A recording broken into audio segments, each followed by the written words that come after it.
John Young is the founder of Cryptome. New York-based architect is better known as one of the net's most ardent foes of government secrecy.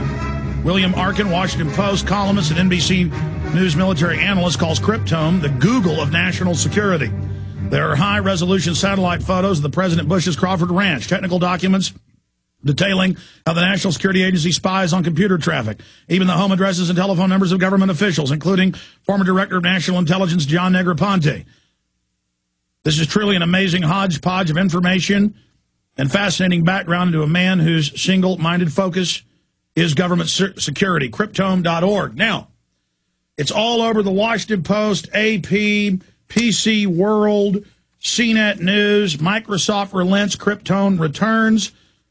Microsoft action hits Cryptome website, shut it down. Microsoft backs down over online spy guide. This just happened yesterday. Microsoft drops Cryptome spy document fight. Microsoft brings down whistleblower site after spy guide leak. Whistleblower website is back online. IT business, on and on and on with Microsoft and how they spy on people without warrants. This is the progenitor of WikiLeaks. This is a guy involved in helping set up the Electronic Frontiers Foundation. So much an icon in defending the free web. The front lines of the info war. And we need to support Cryptome.org. Good to have you on with us, John Young. Thank you for coming on. It's a pleasure, Alex. You know you're over the target when you're getting the flack. You have certainly gotten the dragon to come out of his nest and give it a bunch of attention it didn't want. They miscalculated. Break down your site, the history, the fights you've been through, the raids, all of it, this current attack, and now this big defeat. You have the floor. We set up the site in 1996 to publish documents that the government doesn't want published. That's its only purpose. And so we sit and wait for the documents to show up, and people send us stuff and have been sending us stuff. We now got about 54,000 files on the site. That some controversial, some not so much, but they're all based on reducing the amount of secrecy by government and through government, the secrecy of corporations who do work with government. And so that brings us to the Microsoft case that's happened more recently. One of the things that's happened since 9/11 is that spying on Americans has become very big business. And corporations now are doing it covertly, Microsoft among them, but all the giant people online are now assisting government to spy on citizens and through their customer data. Someone, an anonymous person, gave us what we call the Microsoft Spy Guide. It's actually a global criminal assistance guide to law enforcement to help law enforcement write subpoenas for Microsoft's data on its customers. And it holds the law enforcement people's hands who may not be technically adept to tell them what to ask for and also how to explain what they're getting from Microsoft about their customers. And so we published that. We thought that was a good document for the public to see. And so a day or two later, we got a notice from our provider, Network Solutions, another giant firm who also spies on its customers, saying that Microsoft had filed a notice under DMCA alleging copyright infringement of this document. We sent back and said this document needs to be seen by the public. Copyright should not be used to hide this document. It's nothing about copyright. Copyright is being used to hide information about what's being done to Microsoft's customers. So Network Solutions says, well, then file a counterclaim. So we did, and they immediately shut our site. As soon as they got the claim, they shut it down, locked the domain where we couldn't transfer it anywhere else. And that's the first time that's ever happened. But it was done through this law called the Digital Millennium Copyright Act, which gives corporations the right to shut down sites just by filing a notice, and there's no appeal to it. So we want to test that. We hope that Microsoft would take us to court. They've since backed off because other people on the Internet picked it up and started publishing the same document, including a number of news organizations. And so very quickly the document became very well known throughout the U.S. and throughout the world. Even though we were down, it was already out. And since then, yesterday, Microsoft sent a notice to Network Solutions saying, we're lifting our complaint. Please restore the site. And that's what's happened. So which shows that's a fraudulent complaint. You now have damageable action. Yeah, in fact, Prison Planet made the first point that I've seen about it, saying that Network Solution actually used authority as a domain manager for thousands of sites to actually lock our domain down.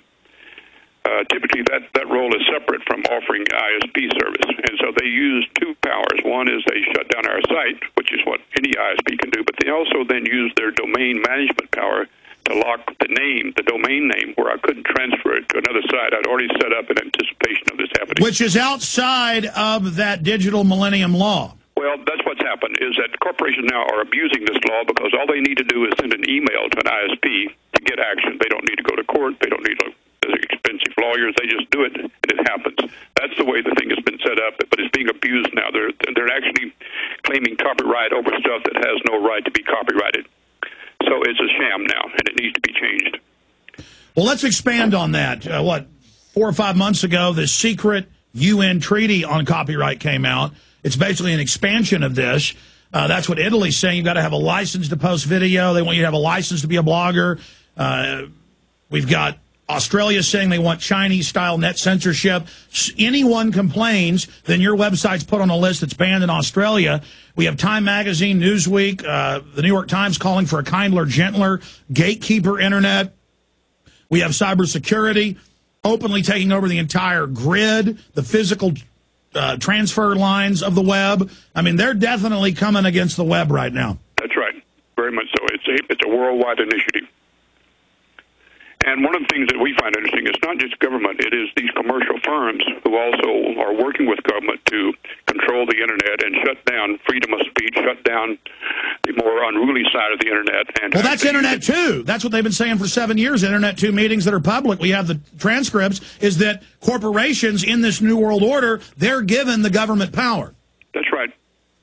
That's right. And so it's not just government, it's these firms who also want to dominate the Internet.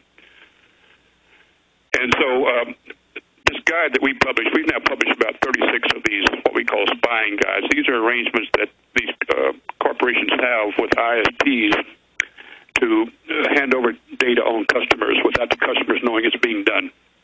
Some of the companies make it public, but others hide it, like Microsoft, Yahoo, Google, a whole slew of them still hide it because they don't want the customers to know they're doing this. It's also a very lucrative business. And so the Internet is a gigantic spying machine right now. And it's very lucrative business to spy on it. We put up a site listing all the companies who sell spying services to government and to corporations. You know, they're these subcontractors who write these programs to do the spying and the program data analysis. So Microsoft is just the top of the heap. There's a whole range of smaller companies providing this service around the world.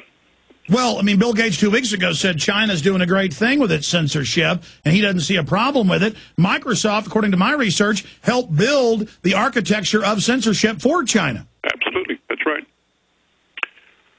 That's what they're doing. Well, look at our... Well, this is just business. Well, actually, no, it's not just business. Well, look at our government. When it has its druthers in a third world country or first world, they set up a dictatorship. And they've made deals with big corporations as a cartel to slice it up and control it.